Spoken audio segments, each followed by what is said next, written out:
Vaikas nekalba ir aišku, tėvai ieško logopedo. Tačiau kartais pirmieji signalai yra ne pirmi žodžiai, o kūdikio judesiuose, maitinimėsi, netgi galvos padėtyje. Ar tikrai tarp kūno ir kalbos yra ryšys? Ir koks jisai? Apie tai šiandien pakalbėsime. Ir šiandien su manimi yra Elena Kublickienė, osteopatė, reabilitologė, Lietuvos osteopatų asociacijos prezidentė, sveikatingumo studijos Balanso taškas įkūrėja Klaipėdoje, dabar jinai yra.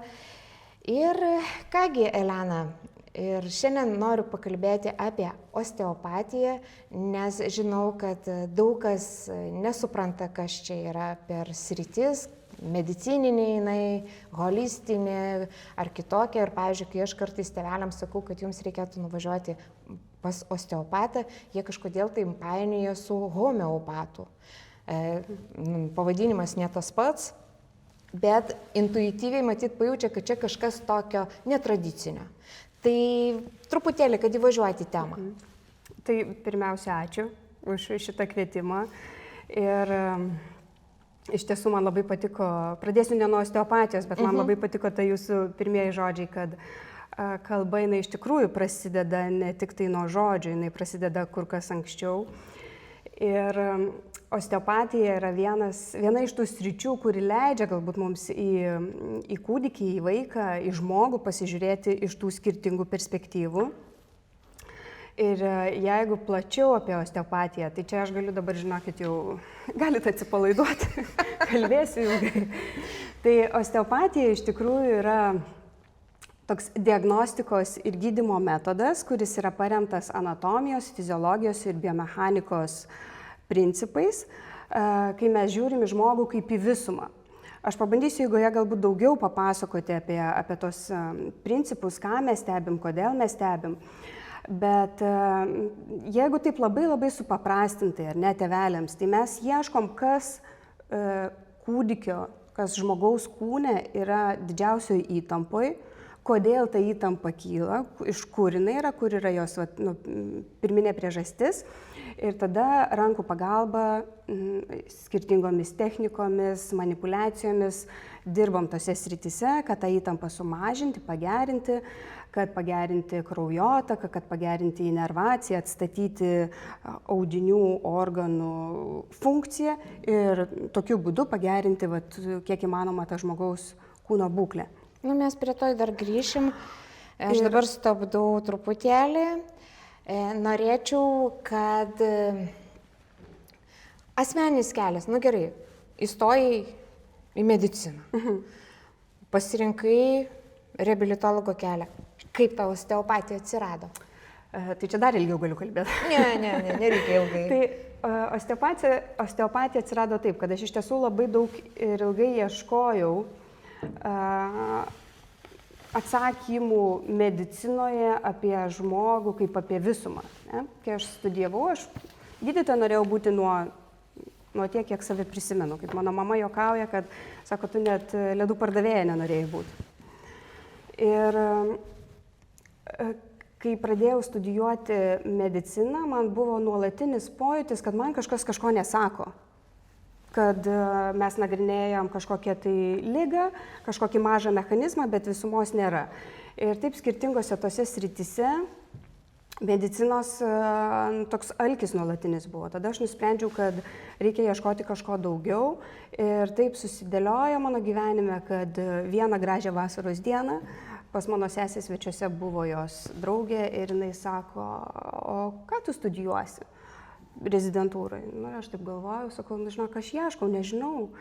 Ir tada jinai man papasakojo apie osteopatiją, aš apie ją jau buvau girdėjus ir jinai turėjo kolegą pažįstamą, kuris osteopatas ir to žmogaus dėka aš daugiau pasigilinau, pasidomėjau ir mane labai užkabino. Ir kai jau aš studijavau reabilitaciją ir osteopatiją tuo pačiu metu, aš supratau, kad aš gaunu atsakymus tuos, kuriuos ieškoju apie žmogų kaip apie visumą. Aš kalbu apie kūną, apie emocinę būklę, apie socialinės situacijas, apie kur kas daugiau negu tik tai kaulų, raumenų, organų rinkinį.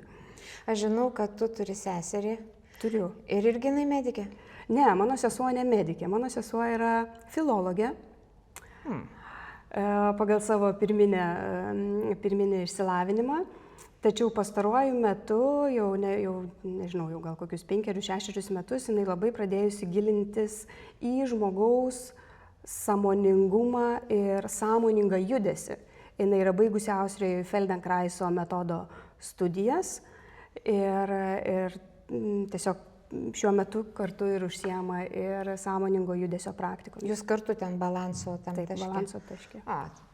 Turėsiu dar ką pakalbinti ateityje. Čia būtų įdomu, nes aš įsivaizduoju, kad judesys, o vaikai visi juda, jeigu ne paralyžius ar ne, tai aš manau, kad čia per tai, čia gal ir logopedijai būtų įmanoma pritaikyti. Labai stipriai. Tikrai? Pasidomėsiu, aš truputėlį paviršium ten pasižiūrėjau. Bet nelabai iš tikrųjų ir netgi radau, čia nėra Lietuvoje labai taikoma. Lietuvoje mano žiniomis šiuo metu yra tik tai 3 asmenys, kurie yra pabaigę. Tai yra tikrai Vilniuje, yra Kaune ir yra Emilija Radušienė Klaipėdoje. Gerai, dabar tu pasakoji, kad osteopatija tai yra, reiškia, ieškoma įtampa, kur taške kažkaip tai. Man tada toksai klausimas kyla, o kuom tai skiriasi nuo masažisto, kinezisto ir visų, kas manualinių visokių tų terapijų, kuom tas osteopatija išskirtinumą kokį turi? Jeigu tai paprastai, masažistai, jie daugiau žiūri raumeninio audinio kontekste, atpalaiduoja raumenis, galbūt pratempia fascijas, toks daugiau jų kontekstas. Osteopatijoje mes dirbam ne tik su raumenėmis ir su fascijom ir su kaulais, mes dirbam ir su vidaus organais, mes taip pat dirbam su kraniosakralinė visa sritimi, kranijom galva. Kraujagyslės, ne? Kranijom galva? Kranijom galva, sakrum kryžkaulis, ar ne? Galva kryžkaulis. Ir osteopatijoje mes išskiriam kaip atskirą tokią osteopatijos dalį, tą kraniosakralinę terapiją, tai mes tada vertinam visus kraujagyslės nervus, organus galvos srityje. Ir kadangi galva turi tiesioginį ryšį su kryžkauliu per dangalus, per stuburą, per smegenis, tai taip pat ir kryžkauliuką visam tam, sakykime, taip kaip karkasė tam tikram žmogaus. Kaip namo karkasė, gal lengviau įsivaizduoti. Galima taip sakyti. Kažkur ten balkis koks pasukęs ir jau visas tas namelis ir pasisukęs. Ir spaudimas, ir išcentrinimas, viskas vyksta. Taip. Principas toks. Taip, panašus. Tai gerai, tai čia eina per ką? Jūs jaučiate pirštų galais, čia yra atidirbamas pojūtis kažkoks tai? Taip, osteopatai mes daug metų turime, studijų metu mes mokomės palpacijos ir percepcijos įgūdžių. Kaip pavyzdys. Mums duodavo skirtingas monetas ir mums reikėdavo pirštais pasakyti, kokio nominalo tos monetos, nežiūrint. Arba padėdavo plauką, 3 laikraščius ir reikėdavo tą plauką surasti. Osteopato rankos yra labai stipriai mokomos, kaip čia... Mokomos ir daug metų skiriama tam, kad jos išmoktų jausti. Nes mes galime jausti sensoriniai savo organais ar nejaučiame, bet taip pat mes ir taktiliniu būdu galim tai padaryti. Bet čia man tokia iš karto kilo idėja, kad žmonėms turintiems regėjimo sutrikimą arba negalę, tai jiems šiaukso duona, pas juos kiek yra jautrus pirštai. Juk jie netgi, aš kai studijavau ir manau, kad ir dabar dar toks buvo, tebėra turbūt profesorius Gudonis, jis yra mums davęs brailio raštą. Tai ką žinau, aš ant kleskų uždedu, man tasai visas, man atrodo, jis apvalus yra, nors tai kokie 5 yra išlindę. Aš nejaučiu to. Tai pagalvoju, iki kiek atitobulina ranką, kad gali laisvai skaityti, ar ne, tos visokius. Iš tiesų, mes netgi turim tokius aklųjų seminarus, kur mes specialiai važiuojam, užsirišam akis ir gyvenam tam tikrą gyvenimą užrištom akimis. Ilgai? 3-4 dienas. Tai yra ten tam tikri etapiškumas, kad nebūtų šoko organizmui, nes iš tikrųjų, kai išjungiamas vienas dirgiklis, kiti dirgikliai turi labai stipriai persiorientuoti. Taip. Ir tokiu būdu mes irgi mokomės. O daug yra Lietuvoje osteopatų, jūs jau ten daug jų išmokėte? Mokom. Nes aš žinau, kad tu esi dėstytoja, Taip. ne? O tas universitetas, kuris? Yra Lietuvos osteopatijos institutas. Bet jisai licencijuotas. Jisai turi, mes mokome pagal Sveikatos apsaugos ministerijos patvirtintą mokymų programą, nes šiai dienai iš tiesų čia labai svarbi informacija tėvams. Kad visą laiką, kai jūs ieškote osteopato, jūs turite būti užtikrinti, kad tai yra licencijuotas asmuo. Nes Lietuvoje istorija yra tokia, kad mes vis dar turime osteopatų, kurie yra nelicencijuoti, nes buvo laikas Lietuvoje, kai osteopatų nebuvo teisinės reglamentacijos, kas jie tokie, kodėl jie, ką jie turi ir kas su kuo ir kaip. Ir todėl daug kas dar nežino, kas ta osteopatija yra, grįžtant prie jūsų pirmo klausimo. Tai tik tai 2021 metais atsirado osteopatijos reglamentacija visa ir mes dirbam kaip papildomos alternatyvios sveikatos priežiūros osteopatijos specialistai. Mes turim savo licencijas, licencijų priežiūrą ir tai reiškia, kad tie asmenys, jie iš tikrųjų yra pabaigę osteopatijos studijas. Pilnai ir išsilaikė visus egzaminus. Tai tokių Lietuvoje nėra daug. Bet dabar aš taip save pasistatau, ar ne, dabar aš turiu ten, ar pati noriu. O kaip dabar to ateiti į kabinetą ir sakyti, jūs turit licenciją? Visa informacija yra socialinėje erdvėje. Galima įvesti pavardę ir pasitikrinti. Vienas momentas taip, yra licencijavimo tarnybos puslapį, akreditavimo, tarnybos puslapį, kur yra visos licencijos. Tai čia tiesiog, kodėl apie tai kalbu, todėl kad istoriškai taip susiklostė, kad mes vis dar turime osteopatų, kurie dirba be licencijų, pabaigė keletą osteopatijos seminarų, keletą kursų ir ta kvalifikacija yra tokia, visokia. O jeigu aš baigiau studijas ne Lietuvoje osteopatijos, jisai bus ten įtraukta ta pavardė, kad licencijuota, ar reikia čia kažkaip pačiam prisistatyti? Žinoma, tai yra akreditavimo tarnyba, kuri taip pat kaip medikus, kineziterapeutus, bet kurios kitos sveikatos priežiūros specialistus prižiūri, lygiai taip pat prižiūri ir osteopatus. Tai jeigu osteopatas yra pabaigęs studijas nesvarbu kur ir jos atitinka reikalavimus, jisai su tais dokumentais kreipiasi ir jisai gauna licenciją. Gerai, tai dabar aš susirašiau pas osteopatą,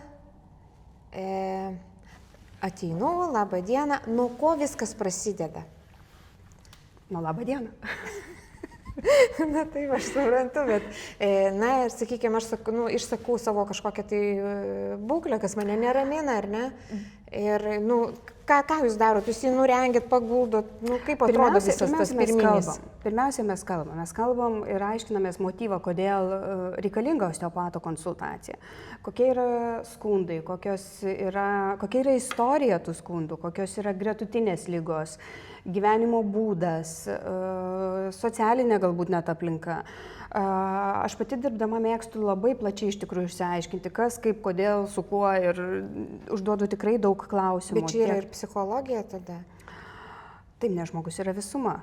Tai mes skiriamės tuo, kad mes žiūrim kaip į visumą, nes kartais tos priežastis slypi visai ne fiziniam kontekste, ne? Kartais tai gali būti kažkokios emocinės traumos, kurios sukelia įtampas ir palieka tas įtampas kūne. Gali būti, kad net pamiršai, gali ir taip. Užsislopinai, o paskiau kažkas skauda, kažkas yra, pats nebesupranti, kas. Būna. Ir turbūt gan dažnai tokie dalykai būna. Būna. O pavyzdžiui, būna, kad po kokių operacijų. Bet sako, išoperavo ten kažką, bet vis tiek jaučiuos negerai.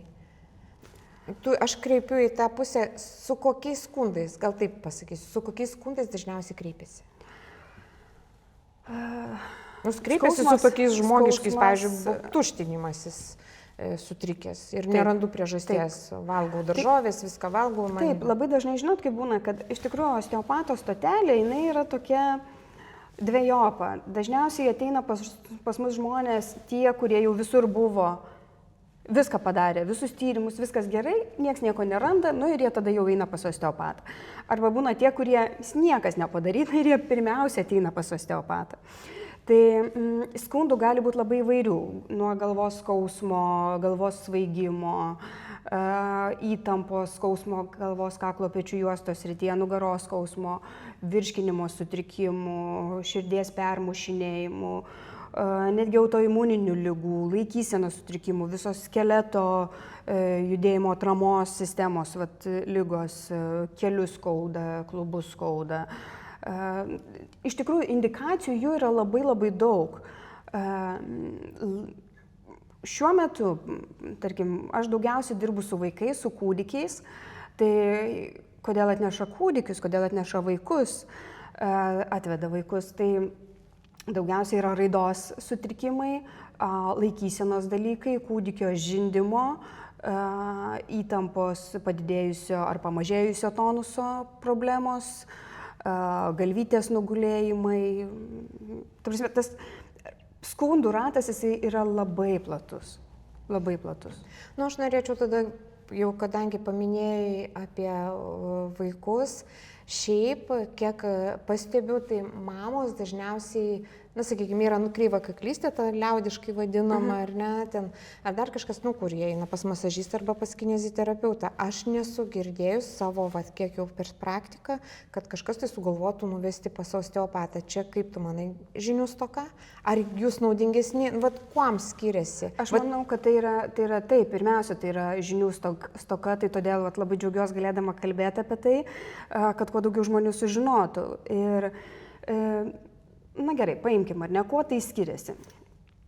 Na, tarkim, masažas, ne, labai gerai, labai naudingas dalykas, duodantis didžiulę naudą. Tačiau kartais, tai yra gana dažnai, ne kartais, o dažnai, masažo metu mes matom, kad kūdikis verkia, kad jisai pyksta, kad jam skauda, kad jam nepatogu yra ir dažnai jie nesileidžia ir tėvai, tarkim, net pradeda nebevesti arba daro tai per prievartą. Tuo tarpu masažo tikslas yra atpalaiduoti. Bet jeigu kūdikis verkia, tas atpalaidavimas, na, toksai... Taip, jis režiasi. Negalėčiau sakyti, kad jis tikrai atsipalaiduoja. Ką daro mes osteopatijai? Mes dirbam su vaikais, su kūdikiais, dirbam labai labai švelniais judesiais. Kartais tie judesiai, kaip tėvai sako, kartais jie tokie nematomi, atrodo, jūs tiesiog laikot rankas. Bet jeigu jūs įsivaizduotumėt, mano labai mėgstamas pavyzdys, paimti sviesto pakelį iš kameros ir uždėti pirštus. Ir tas sviestas jisai per laiką pradeda lydytis. Jeigu dar žinot, kur tos pirštus pajudinti ir kaip tai padaryti, tai viskas įvyksta gerokai greičiau. Tai su kūdikiais aš mėgstu naudoti šitą principą, ne, pasakojant tėvam, kad darbas osteopatų yra švelnus, minkštas, tačiau mes žiūrim, kokia yra pagrindinė priežastis, kodėl ta įtampa kyla. Gal kreiva kaklystė yra visai ne dėl kaklo, gal yra priežastis dubens srityje, gal kryžkaulio srityje. Taip. Ir mums neužtenka atpalaiduoti tik tai kaklo, tol kol mes nesusitvarkysim ir su juosmenuku, su kryžkauliu. Ir labai dažnai tiems vaikeliams būna ir virškinimo problemos, ir piktumai, ir jie neramus, ir miegoti nenori, ir, žodžiu, viskas atrodo blogai, o turėtų būti didžiulis džiaugsmas šeimoje, ne gimęs kūdikėlis, bet, na, tas pasaulis toksai pakankamai, taip, toksai, ne.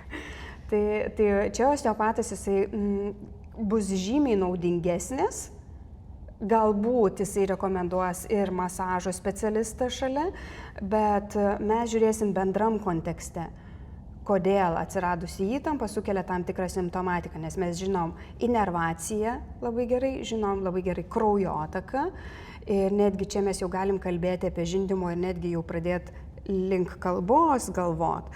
Nes jeigu, tarkim, vaikelis turi kreivą kaklystę, jisai turi tam tikras užspaustas zonas galvos kaklo srityje, kur praeina inervacijos zonos nervai, kurie duoda visą reguliaciją, tarkim, burnos motorikai. Taip. Ir tol, kol bus ta problema, mes neturėsim jokio efekto ir jokio progreso žindyme arba kalboje ateityje. Dabar, kai šiaip žindymo problemos, tikrai jaunom mamam dabar kelia didelį stresą, nes dažnai tai neima krūties, tai nemoka paimti, tai dar kažkas ir ką daro, tai dabar išpopuliarėjusios tos vadinamas dūlos ar ten mitybos specialistės, kurios netgi atvažiuoja į namus, ten mokina, ar visada yra tai tik tais laikymo padėties arba anatomiškai spenelio ten kažkas, tai kodėl kartais kūdikis tiesiog nežinda.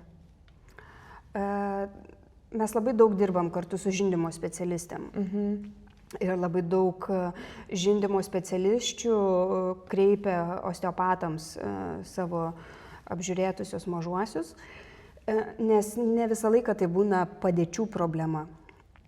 Jeigu po jų konsultacijų nesusitvarko, tai mes būtinai turim atkreipti dėmesį tai, ką pasakiau, ar ne, į tą, kokios, tarkim, inervacijos problemos. Ką reiškia tai inervacijos problema, ne? Taip, tai galbūt kažkur yra nervas, kuris skatina čiulpimą, skatina liežuvio judesius, yra užspaustas ir vaikeliui nėra patogu, ne, jisai negali funkciškai atlikti. Galbūt iš vienos krūties jis valgo labai gerai, iš kitos nevalgo, todėl kad į vieną pusę jis galvą suka labai gerai, o į kitą jis negali, dėl to, kad gimdymo metu ar nėštumo metu, jam einant, tarkim, gimdymo metu per gimdymo kanalą, jam užsispaudė galvytę vienoj padėty ir jisai tiesiog, dar per silpnas, per mažas, kad galėtų pats susireguliuoti, pasisukti tą galvą. Jisai vis bando, bet jam niekaip neišeina ir čia jam yra reikalinga pagalba. Ir labai dažnai atpalaidavus pasikeičia jo galimybė judėti ir jam patampa patogu valgyti ir žysti iš kitos krūties. Ir aš manau, kad čia, žinot, tas mūsų bendradarbiavimas skirtingų sričių specialistų, jisai realiai šeimai atneša didžiausią naudą. Taip, tai nežiūrima vienu siaurų tuneliu. Tai yra toksai platesnis pažiūrėjimas. Aš irgi esu tik už tai, kad nepasikliauti vien savo kažkokią nuomonę, nes gali tiesiog ir nežinoti, ir nematyti. Gerai, dabar dar skaičiau, aš aišku, dariau namų darbus, aš apie tą osteopatiją pasiskaičiau ir vienas toksai buvo mane sudominantis faktas, kad labai sveikintina atvesti pas osteopatą, jeigu tas kūdikėlis yra verkia ištisai. Kai mes anksčiau, aš auginau mažus vaikus, man, pavyzdžiui, močiutė sakydavo diegliai. Ir galiu iš savo praktikų pasakyti, diegliai, verkia tas mano vaikas, cypia dieną naktį, mes ten su mama masažais, lašiukais, visai diegliai ir 4 mėnesių išdygo dantis. Tai ne ten masažavom. Bet iš tikrųjų tas naktinis verkimas, nes ypač mama, ar ne, pasigimdė, stresas didžiulis. Ir kai ištisai kūdikis verkia, aš galvoju, taigi iš proto gali išeiti, nei tu pamiegi, tu irgi išsiderini, pradeda dingti pienas, ir prasideda. Ir taip greičiausiai netgi ir atsiranda tos pagimdyvinės ir depresijos. Tai, pavyzdžiui, jūs toj vietoj galite padėti? Yra skirtingos verkimo priežastis. Dažnai po gimdymo, ypatingai šiais laikais, taip kaip moteris gimdo, su tikslu kuo greičiau, kad tas gimdymo procesas įvyktų. Čia tu nori pasakyti su tuo, kai epidūriniu? Apskritai su stimuliacija, ne? Pripažinkim, kad gydytojai ne visą laiką turi kantrybės duoti laiko tiek, kiek reikia. Ne? Kartais dėl saugumo sumetimų yra gimdymas skatinamas, ar yra epidurinė nejautra yra taikoma, bet vaikelis, jisai tokiais atvejais, jisai gali gimti ne tik, kad labai pavargęs, bet jisai gali gimti labai labai, buitiškai tariant, dideliai kompresijoje. Ką tai reiškia? Tai reiškia, kad jeigu, tarkim, vaikelio gimimo greitis yra vienoks, mamos yra kitoks, ne? Jos gimdymas yra pradedamas skatinti, sąrėmių metu iš išorės yra paskatinama, ne? Visas procesas. Tačiau pats vaikas, jis gal yra kur kas lėtesnis, jisai nespėja taip greitai statytis, o viskas yra užsisukę jau gimdymo veikla, jis nesuspėja statytis, jisai statosi, bet ne 100%. Sąrėmių jėga yra labai stipri, spaudimas didžiulis. Ir tie vaikeliai, jie labai dažnai patiria tam tikrą tokią ašinę kompresiją, eidami per gimdymo kanalą. Gimda spaudžia, jie bando įsipaišyti, ar ne, ir kaip varžtas, jie įsiveržia. Ir jų kūnai, paprastai, kai vaikelis gimsta, ką jis daro? Jis pradeda verkti. Kodėl? Viena iš priežasčių yra dėl to, kad to verkimo metu fiziologiškai, kas vyksta, jie išsiskleidžia kaip gėlytės. Iš tos būsenos išsiskleidžia. Ir jeigu tai neįvyksta, ir juose lieka tam tikra ta įtampa, ta kompresija, ką jie bando daryti? Jie bando visais įmanomais būdais ją nusimti. Jiems viskas blogai. O kaip jie nusimti? Pasikasyti jie savo negali, pasijudinti, išsiražyti jie savo negali, atsipalaiduoti patys negali. Ir jiems yra ta įtampa likusi kūne, jinai gali duoti daugybę skirtingų simptomatikų, tame tarpe ir tuos dieglius. Ir čia jau osteopato ta idėja yra kokia, ne? Mes testuojam, mes žiūrim skirtingose kūno zonose, testuojam stuburėlį, kojytes, klubus, pėdutes, diafragmą, šonkaulius, galvą, kaklą. Žiūrim, kur yra daugiausia pasilikusios tos įtampos, dirbam toje zonoje, kad jinai atsipalaiduotų. Nes kitu atveju nervų sistema vaiko jinai turi didžiulį krūvį atlaikyti. Jam reikia ne tik adaptuotis, išmokti daugybę dalykų ir adaptuotis ar ne pasaulyje, bet ir kartu kažkokiu būdu nusimti tą įtampą. Tai yra labai dažna priežastis, kodėl jie yra dirglus, neramus ir užsisuka ratas, nes tėvai pavargę, tėvai irgi pikti, lūkesčiai netokie, mamos eina iš proto, aš nesuprantu savo vaiko, ką man dabar daryti. Jisai verkia, aš nežinau kodėl ir tokia ta suirutė ir tada vaikas jis irgi jaučiasi pasimetęs, ar ne, kad niekas nežino, ką su juo daryti. Tokį klausimą, gal ne osteopatui, bet man taip iš kalbos. Ar vaikams persiduoda tėvų emocijos? 100%. Tai jeigu aš panikuoju, kas mano vaikui, tai vaikui tik dar blogiau.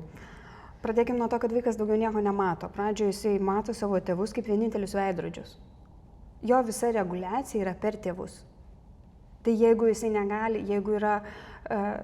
Man atrodo, kad nerimas, mamų nerimas yra tokia normali būklė, normali ta prasme, kad visos mamos tai daro. Bet jeigu mamoms pavyksta kažkaip su savim susitarti, susirasti saugiklius, ar ne, šeimos pagalba, vyro pagalba, savo tos emocinės būklės gerinimui, ne, jokių būdų neskaityti, neskrolinti Instagramo ir Facebooko ir nesusirinkti visų pasaulio pavyzdžių, kaip čia tas mano vaikas turi daryti, nes taip nedaro tie vaikai, jie nedaro pagal vieną kurpalių, ne, kaip sako, kiekvienas individualus. Tai kuo labiau pavyksta tėvams susidoroti su savo emocijom, tuo, manau, kad tas kūdikis ir vyresni vaikai lygiai taip pat yra gerokai ramesni. Taip, tavęs pasiklausius dabar tavo osteopatija, tai čia viskas viename. Panacėja. Tokia, skamba, nesupėk, bet tikrai neišneša protas. Skamba, taip nerealiai gal. Man tada vis tiek neaišku. Gerai, dirba pirštai, guli kūnas. Prasitestuojam, randam taškus. Kaip jūs ten tam kūne ką padarot? Yra skirtingos osteopatijos technikos. Kartais mes judinam sąnarius, artikuliuojam sąnariukus. Kartais mes atliekam, tarkim, prajudinimą, pratempimą. Kartais mes atliekam šonkaulių atvėrimą. Ne? Yra skirtingos rankų judesiai, rankų padėtis, kurios dirbant su kūnu, su judesiu ir kūne esančiais judesiais, jie padeda tas įtampo zonas atpalaiduoti, atlaisvinti. Ir maža to, mes osteopatai, jūs klausėt prieš tai ten įvairios manualinės praktikos, ne, kuo yra susijusios ir osteopatija. Tai osteopatijoje taip pat mes turime ir tam tikras tas vadinamas trastinės technikas, ne, kur trastai, kur laužimas, ar kur traškina kaulus, kur sako, ne. Tai čia ne vaikam, suaugusiam. Tai technikų pasirinkimas, jisai leidžia mums spręsti toje vietoje, kai mes atliekam krūvą testavimo elementų žmogui, nes mes iš pradžių kalbam. Tada mes testuojam, apžiūrim, išsiaiškinam, kur yra įtampa vizualiai, čiuopiam, testuojam, prašom pasilenkti, pakelti ranką, pakelti koją, pajudinti galvą, pažiūrėti vieną ar kitą pusę. Skirtingi tokie testai ir iš visos tos informacijos mes išvedam vieną ar dvi ar tris zonas, kuriuose yra reikalingas darbas ir skirtingom technikom atliekam tą atpalaidavimą.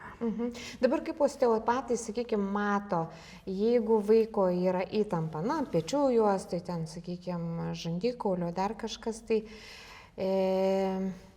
kaip jūs suprantat, pavyzdžiui, kaip tai paveikia kalbą? Stipriai. Tai gali labai stipriai paveikti kalbą. To aš dar patikslinsiu, todėl kad aš turiu keletą atvejų, kur aš pati siunčiau pas osteopatą. Tai kai čia jau kokių 5 metų, 5-6, kada išryškėjo nežymi dizartrija, tai yra inervacijos sutrikimas liežuvio, pseudobulbarinė būtent dizartrija, ir užteko 2 apsilankimų pas osteopatą, kai mes pamatėm žiauriai gerą. Tikrai netinkamas žodis, bet gerą rezultatą, kur mes supratimais beldėm, visaip, aš irgi daug technikų moku. Ir nepadėjo. Tai man kažkaip, aš nežinau, šovė į galvą, aš prisiminiau, kad yra dar tokie specialistai. Ir aš nusiunčiau. Tai va, ir tikrai, ir praktiškai mes viskas pasitaisė, beliko tik įtvirtinti garsus, tokie, bet, sakykime, tas garsas atsistojo į vietą. Tai tie tėvai žiūri į manim, aš į juos, mes abu nežinom, kas įvyko, bet aš pasakiau, kad padėjo. Tik tiek. Tu galėtum paaiškinti, ką ten padarė? Aš nežinau, ką to konkrečiu atveju padarė, bet aš galėčiau įsivaizduoti, ne? Tai jeigu, tarkim, mes turim kaklo pečių juostos įtampą, ne? Įsivaizduokit, šičia viskas yra sutempta. Ne? Galvos padėtis automatiškai keičiasi, eina šitaip. Pečių juostos visas raumenynas, kaklo pečių juostos, jisai tvirtinasi viršutiniai daly, prie pakauškaulio, prie smilkininių kaulų. Pro tuos kaulus, kaukolės kaulus, praeina inervacija visa į veidinę dalį, į žandikaulius, į liežuvį, į gerklas. Tai jeigu mes čia turim viską užkabintą, užspaustą, ta nervai, kurie praeina, juk jie bus dirginami. Arba jie bus, žinot kaip, jie veiks, bet jie veiks ne taip gerai, nes jie negalės laisvai gyventi save supančioje aplinkoje. Tai ką daro osteopatas, jisai atpalaiduodamas tas zonas, jisai tarytum išlaisvina reikalingas struktūras, kad jos galėtų atlikti savo funkciją. Nes osteopatijos vienas iš pagrindinių principų yra tai, kad struktūra ir funkcija yra susijusi. Tai reiškia, kad tam tikra struktūra turi visada atlikti savo funkciją. Jeigu yra problema, pavyzdžiui, ką turi daryti ranka? Ranka turi lankstytis. Ne? Jeigu kaulas sulūžo, struktūra, rankos sulūžo, kaulas ką darys? Jisai nesilankstys, ar ne? Ranka nebesilankstys, negalės atlikti savo funkcijos. Negalės, neskaudės. Taip, neskaudės, nes bus nestabilu, nes nebus vientisa. Arba jeigu mes uždėsim gipsą ant sveikos rankos, kas atsitiks su raumenimis per laiką? Atrofuosis. Atrofuosis, todėl kad jinai negalės atlikti savo funkcijos ir pasikeis jos struktūra. Tai žodžiu, mes visą laiką, čia yra tokia grina anatomija ir fiziologija. Jokios mistikos. Mistika yra tik tai tiek, kad mes nemokam anatomijos ir fiziologijos. Ir šičia jau prasideda tokie klausimai, tai kaip čia taip gali būti. Bet jeigu osteopatas, kodėl aš kalbu apie kvalifikaciją, todėl kad jeigu osteopatas tikrai žino, yra tikrai pabaigęs studijas, kuriuose mokėsi anatomijos, fiziologijos, biomechanikos principų, jisai žino, kas, kaip ir su kuo tos struktūros, ar ne, inervacija, kraujotaka, jisai galės praeiti visą tą kelią, kad pagerinti tų struktūrų funkciją ir viskas. Kur osteopatas negali padėti? Pavyzdžiui, aš šiandien turiu epikondilitą. Jis yra nuo kompiuterio pelės, nes aš daug dirbu prie kompiuterio, ruošiu visokius mokymus ir taip toliau. Man galėtų osteopatas padėti? Galėtų. Gerai. O jeigu yra, sakykime, kokia nors, irgi pilnapadystė, tai yra kas? Tai yra laikysena iš kitos pusės, ar ne, aš stoviu neteisingai ir irgi, dėl ko aš sakau, kad jau ir logopedai turėtų žiūrėti labai holistiškai. Jau vien kaip įeina per duris, tu turi nuskenuoti ir daugmaž, galbūt pilnapadis, tada atitinkamai tu matai, kad ir čia, ir visa kita. Osteopatas čia gali padėti. Grįžim prie panacėjas. Tai jūs labai gražiai sakot, ar ne, apie tai, kad jūs matot ateina dėl kalbos ir jūs matot pilnapadis. Tai, bet jų kalba, juk jinai prasideda ne žodžiais, jinai prasideda nuo judesio. Nuo kontakto, ką vaikas pirmiausia pradeda kūdikis daryti. Jisai kaip kalba? Jisai kalba žvilgsniu. Taip. Ne, tai jau yra judesys, tai jau yra tam tikrai motoriniai elementai. Toliau jisai kalba kūnu, jisai bando visaip judėti ir tai yra procesas, nes juk su kiekvienu, tarkim, kai pradeda sėdėti, jisai pradeda kitaip garsus leisti, kai jisai pradeda vaikščioti, atsirakina kiti nauji žodžiai jo žodyne. Viskas yra labai labai susiję. Aišku, mes negalim būti kiekvienas super ekspertai tokio labai plačios perspektyvos tokios. Bet bent jau mūsų supratimas apie tai, kad tai yra, galim pažiūrėti gerokai plačiau, man atrodo, sukuria tą galimybę šeimoms, turint komandą, padėti kur kas efektyviau. Kokius nerealius lūkesčius kartais atsineša tiek pacientai arba tėvai atvesdami vaikus? Ką esate taip pat, kad sako, nežinau, padaryk mano vaiką kitokį. Nėra taip, kad... Yra, tikrai yra. Gal toks... Jų yra daug. Bet paprastai su tėvais kalbam apie tos lūkesčius ir kas mūsų kompetencijų, kas jau ne mūsų kompetencijų. Bet kaip pavyzdys, ne, vaikas nekalba 3 metų. Visai nekalba. Ne? Ir uždavus klausimą, kiek laiko vaikas praleidžia prie ekrano, tėvai nudelbia akis ir tyli. Valandą, 2. Pasako kiek? 3. Tai kiek? 5, 6 valandas. Visą dieną. Tai, čia lūkestis jau yra nerealus osteopatui ar bet kokiam kitam specialistui ką nors padaryti. Jeigu yra, pirmiausia, tam tikri netinkamas elgesys šeimoje. Tai iš tikrųjų gal daugiausia mes susiduriam su tuo, kad tėvai ir ne tik tėvai, apskritai žmonės, jie nori stebuklo, nori vienkartinės tabletės, kuri padėtų, kur nereikėtų įdėti darbo, nereikėtų daryti jokių pokyčių, nereikėtų stengtis. Tai kai jau atsiranda tas lūkestis, aš labiausiai gal šitą ir norėčiau įvardinti, kad lūkestis, kad nieko nedarant kažkas įvyks. Stebuklo lūkestis. Visada reikia įdėti darbą. Aha.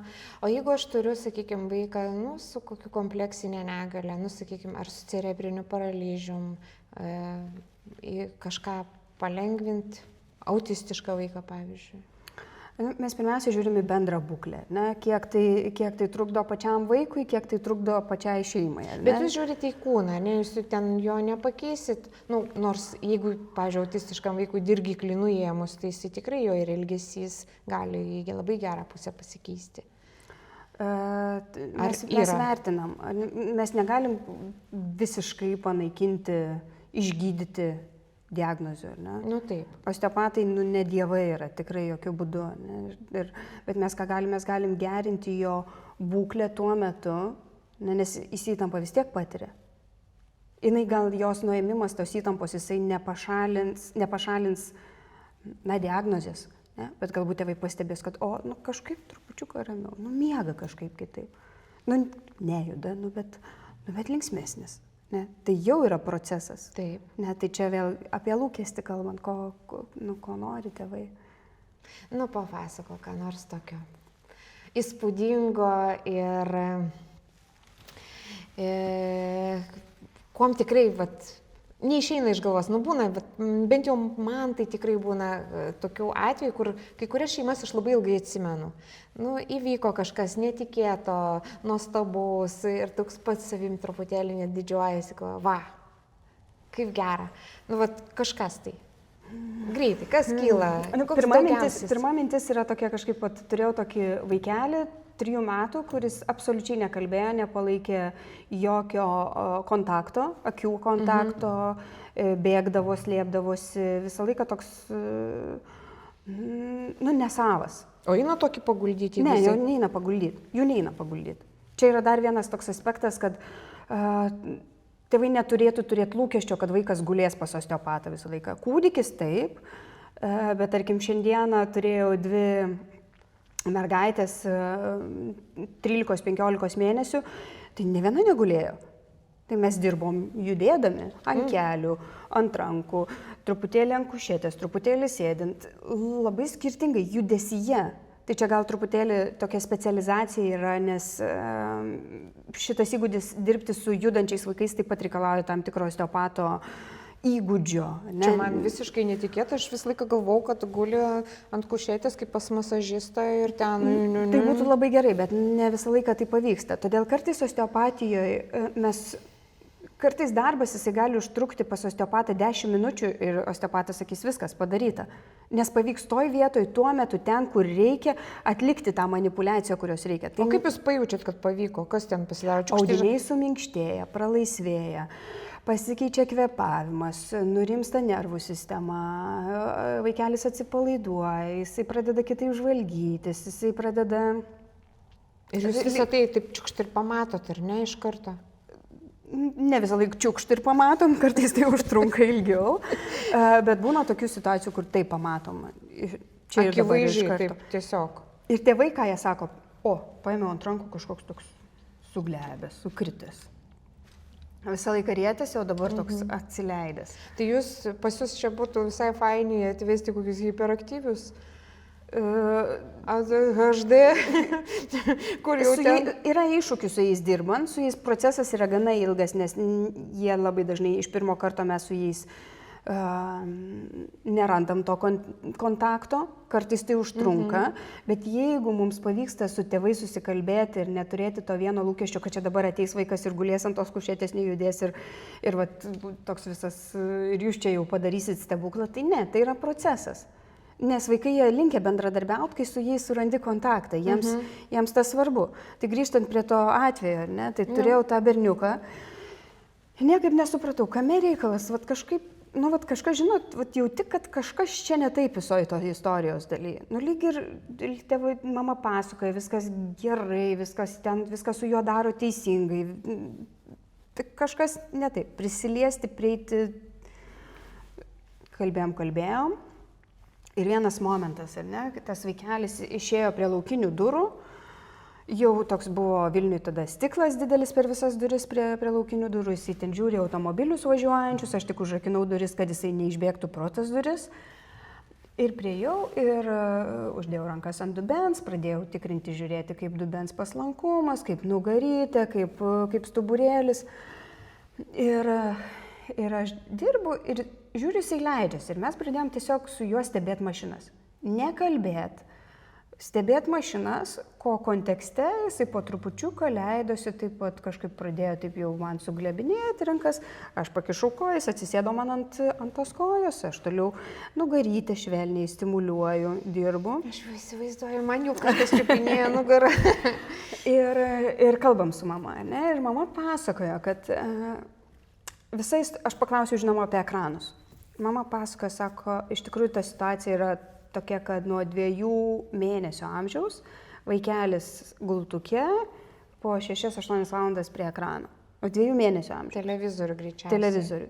Todėl, kad tenai mama turėjo išeiti anksti į darbą, tėtis nelabai susigaudė, kad negalim to televizoriaus, tas televizorius eina.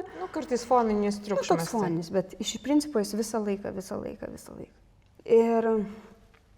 Mes su to vaikeliu padirbėjom, jisai atsisuko į mane, apsikabino, sekundį paleido, susišnekėjom su mama, sakau, viskas, uždarom ekranus, va tiesiog uždarom ekranus.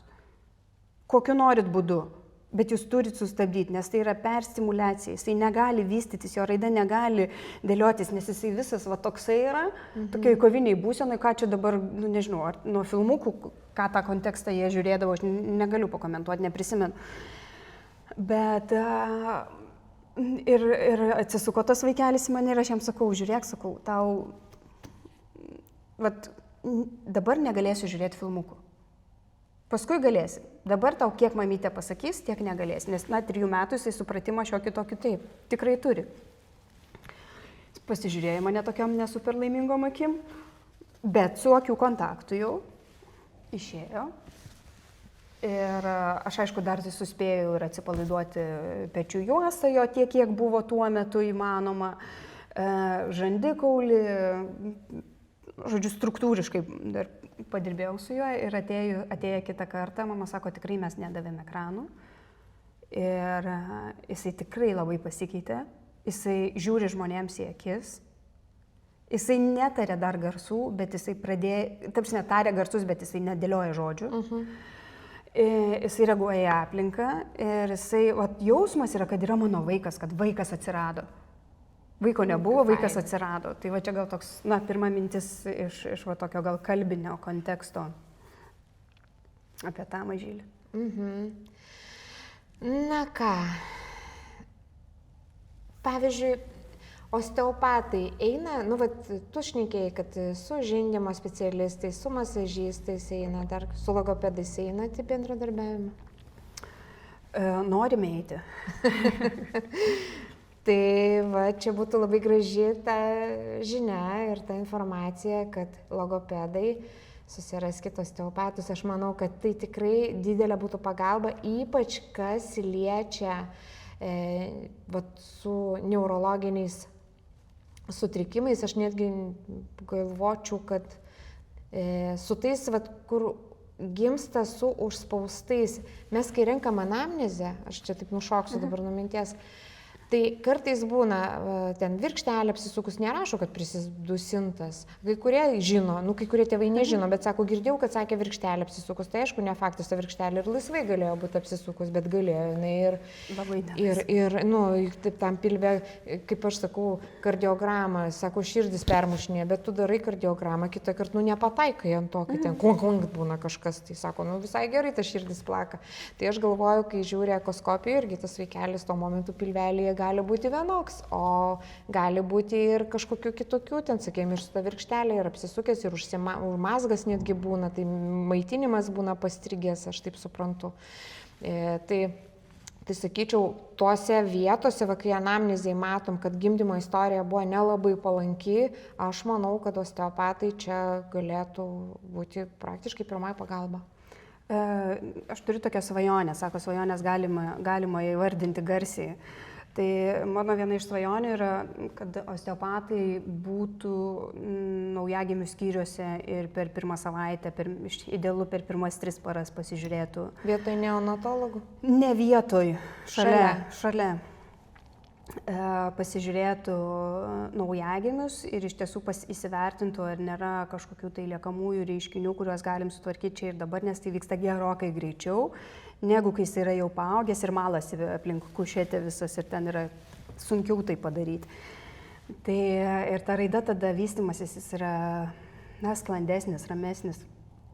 Tai iš tiesų, jeigu yra anamnezėje šitie niuansai, labai greitas ar labai ilgas, kankinantis gimdymas, ar mamos paprastai atžymi istorijoje, kad buvo niuansų su to gimdymu, ar tiesiog geriau patylė apie tą gimdymą, tai jau tokiu atveju kuo greičiau pas osteopatą. Ir kaip mes sakom, iš tiesų paskatinčiau netgi ne tik, kad susirasti osteopatą ten, kur dirba, ar ne, kiti specialistai, bet nepabijot paskambinti ir pasiklausti. Ar yra tokia ir tokia situacija, ar galime surasti bendrą pagalbą šeimai. Tada visiems yra aišku, kas su kuo ir patiems tiems tėveliams yra aiškiau, kodėl juos siunčia, į ką turi atkreipti dėmesį osteopatas ir ką. O dabar patys medikai, tos konservatyvios medicinos, kaip jie žiūri į osteopatus? Jie nežiūri, kad jūs biški kokie tokie crazy? Skirtingai. Šiai dienai mūsų tos bendradarbiavimo sritis jos gerokai plečiasi. Jeigu tai pasižiūrėti istoriškai, tai osteopatija jinai nėra alternatyvi ar netradicinė medicina, nes tai yra anatomija, fiziologija ir biomechanika. Tai yra absoliučiai pagrindas, ne, medicinos.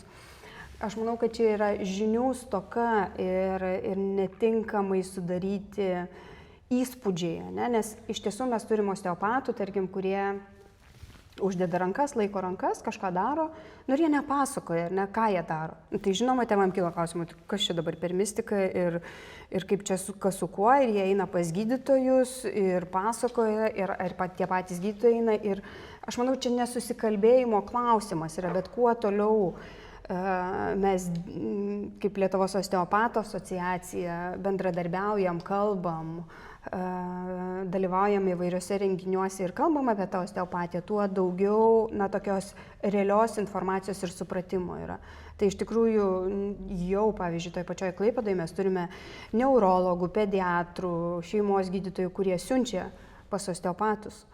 Taip, nes man tėvelis vienas pasakojo, sakau, vedžia pas osteopatą, sako, aha, labai keista, sako, rankas padėjo, sako, akis užvertė į viršų, sako, ko jinai ten ieškojo. Sakau, jinai taip susikaupė greičiausiai, sakau, pojūčios, nesakau, kai užsimerkia, irgi gal kvailai atrodo. Bet turiu omeny, žmonėms iš tikrųjų, o kai, aš įsivaizduoju ir jūs kaip gydytojas, ne, jūs susikaupėt, nes reikia visą pojūtį dabar į pirštų galiukus, kad niekas neblaškytų, o dar čia sėdi tėvai viduj. Tai kažkaip kiekvienas matyt susiranda savo tą techniką, kaip jam išsijungti tos visus aplinkinius dirgiklius. Taip. Ir jisai tuo momentu nepasakojo, kad žiūrėkit, aš čia radau kažką. O tiems tėvams irgi atrodo toksai. Taip labai dažnai atrodo, taip dažnai ir yra. Ir šičia jau, mėly tėveliai, užduokit klausimus. Galima, tai kartais tėvai nežino, galim čia trukdyti. Tai jie pasimeta, išeina ir uždaro duris, nieko nesupratau. Ne? Tai jeigu osteopatas, nes iš tiesų yra, aš daug kalbu, man patinka pasakoti, man yra žymiai ramiau, kai tėvai supranta, mes išsiaiškinam, atsakom į klausimus ir visiems viskas būna aišku. Bet yra osteopatų, kurie mažiau kalba. Tai tada jau tikrai nepabijokit, užduokit tos klausimus, esu tikra, kad į juos atsakys, turėkit kantrybės ir drąsos. Kągi, buvo labai įdomu, turiu peno pamastyti, tai griauna daug tokių mitų, bet aišku, gavau aš ir atsakymų. Ir tikrai šiandien ne vieną kartą nuskambėjo ta mintis, kad kūnas nėra kažkokia atskiros detalės, atskira dėlionė, tai yra visa sistema ir aišku ir todėl, kad kaip kūdikis ilsisi, kaip jisai maitinasi, ką jisai veikia, kaip jisai yra stimuliuojamas, nuo to labai priklauso ir jo sveikata, visa raida ir aišku kalba. Visi mes esam labai užsiėmę. Ir aš žinau, kad tu atvažiavai, įterpei mūsų visą šitą pokalbį tarp savo visų reikalų. Ir už tai, nežinau, daug kas negeria kavos, dabar tos kavos, tos arbatos mačios madoj, daug kas nebevalgo saldainių, bet turbūt vaisius valgo visi. Ir čia yra mano draugų, mano partnerių mangai dovana. Tai jeigu kažkokio vaisių ir nemėgstate, tai manau, kad vaikas, vyras ar dar kažkas tikrai paskanaus. Mėgstam. Tai va, tai čia tokia simbolinė dovanėlė. Ačiū labai. Ir daug vitaminai ir sveikata. Labai mėgstam. Jau mangą, tai labai mėgstam. Na ką, Elena, labai ačiū už šitą pokalbį. Laikau galvoju dar pakalbinti seserį. O jums, žiūrovai, ačiū, kad žiūrėt. Jeigu jau įžiūrėjot iki galo, tai nuostabu. Rašykite klausimus. Manau, kad besiklausant irgi kilo kažkokių tai minčių, ar reikia patikslinančių dar atsakymų, tai drąsiai rašykite į komentarus. Aš su Elena, manau, palaikysiu ryšį ir galėsiu jos paklausti ir jinai atsakys. Žinoma. Tai iki kitų kartų. Ačiū.